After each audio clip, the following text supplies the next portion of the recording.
করিয়ে দিচ্ছে। ইসলামী জীবনযাপন আমাদের মধ্যে আছে? বলে আমাদের মধ্যে ইসলামী জীবনযাপন নাই। যদি থাকতো আমাদের ঘরের ছেলেদেরকে নিয়ে জুমার দিনে আমাদের নাতিদের হাতটা ধরে কচি চললে জুমার নামাজ পড়তে যাবি। বাপ নামাজ পড়লে ছেলে কি নামাজে যাবে?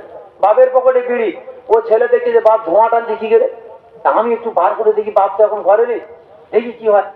ও ধোঁয়া টানা আস্তে আস্তে শিখবে না শিখবে না? তাহলে আমাদের ওই নাতিটাকে একটু ধরে যদি মসজিদ ঘরের দিকে নিয়ে যায়, 5 বার নিয়ে যেতে নিয়ে যেতে ওর একটা মনে একটা আগ্রহ এসে যায়, ও বড় হয়ে নামাজি হবে, ওর ছেলেও নামাজি হতে পারে। কি গো?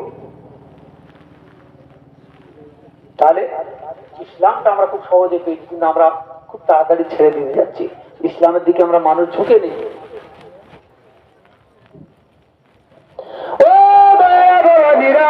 আল্লাহ নবী বললেন, আল্লাহ পাকের মালায়েকা ফেরেশতারা আওয়াজ দিয়েছিলেন, ইন্নাহু উমার ইবনুল খাত্তাব, ইয়া রাসূলুল্লাহ হাবিবাল্লাহ, হুজুর এই ঘরটা হলো উমার ইবনুল খাত্তাব। নবী আমার বললেন, পাশেই ছিল আল্লাহ নবীর সাহাবা হযরত ওমর বসে আছে। বাবাজি ওমর, আমি রাসূলুল্লাহ, আমার রাত তোমার রাতটা আমার মনে পড়ে গেল। ওমরের এত রাত ছিল, প্রচন্ড রাত। আমি একটা এক্সাম্পল শুরু বলে যাচ্ছি।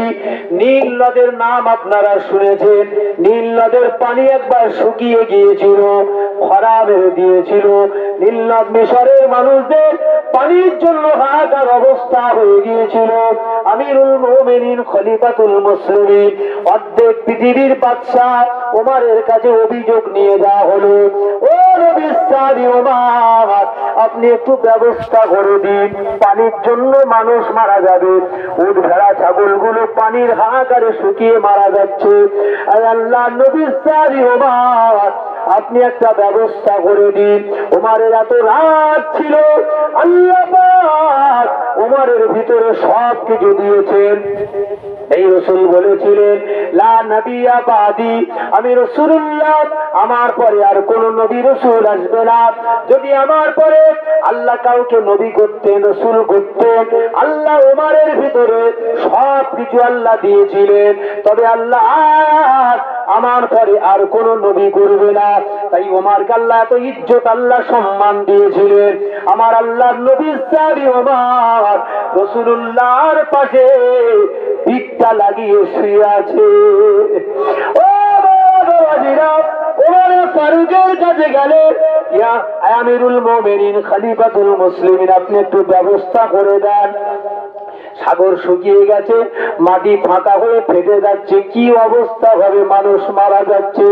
আমিরুল মুমিনিন খলিফাতুল মুসলিমিন হুজুর একটা চিঠি লিখেছেন, চিঠি, চলে যাও তোমরা সবাই চলে যাও।